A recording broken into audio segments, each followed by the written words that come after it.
জি, আসসালামু আলাইকুম বন্ধুগণ। সবাই কেমন আছেন? আশা করি আল্লাহর রহমতে অনেক ভালো আছেন।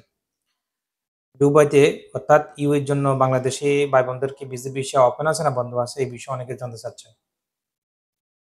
তো এখনো পর্যন্ত আ বাংলাদেশি ভাই-বোনদের জন্য ভিসা বন্ধ আছে।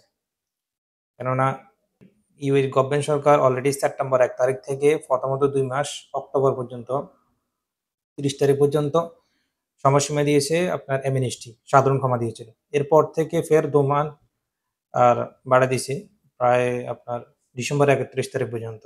অর্থাৎ এই মাসে অ্যামনেস্টি আন্ডার সাধারণ ক্ষমার আন্ডারে চলতেছে। তো যখন থেকে অ্যামনেস্টি চলেছে তখন থেকে অলমোস্ট ভিসা বন্ধ হয়ে গেছে।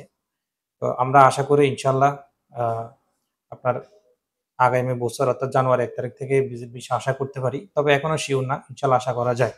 যেহেতু ৩১ তারিখে অ্যামনেস্টি অলরেডি খতম হয়ে যাবে। আর ভিসার জন্য কিছু নিয়মকানুন পরিবর্তন আনছে। আগে যেরকম ছিল এরকম না। এখন কিছু নিয়মকানুন আনছে। সেটা বাংলাদেশের ভাইদের জন্য, পাকিস্তানের জন্য, ইন্ডিয়ানের জন্য, নেপাল, শ্রীলঙ্কা অর্থাৎ অনেক কান্ট্রির জন্য সেম রুলস অর্থাৎ আপনাকে যদি ইউইতে আসতে হয়, ভিসার নিয়ম হচ্ছে আপনাকে ১ম এ ২ মাসের হোক, ১ মাসের হোক আপনাকে এয়ার টিকেট নিতে হবে। আসা যাওয়ার এয়ার টিকেট নিতে হবে। আগে তো অনেকে ডামি টিকেটে হয়ে যেত, এখন ডামি টিকেট না। আপনাকে অরিজিনালি এয়ার টিকেট নিতে হবে। নাম্বার ২ আপনাকে হোটেল বুকিং লাগবে। হোটেল বুকিং অথবা আপনি যদি কোনো রিস্তাদারের কাছে আসেন বা কোনো আপনার পরিচিত লোকের কাছে আসেন, তার নামে যদি কোনো ইজারি অথবা আপনার টেনেন্সি যদি থাকে সেটা শো করতে হবে।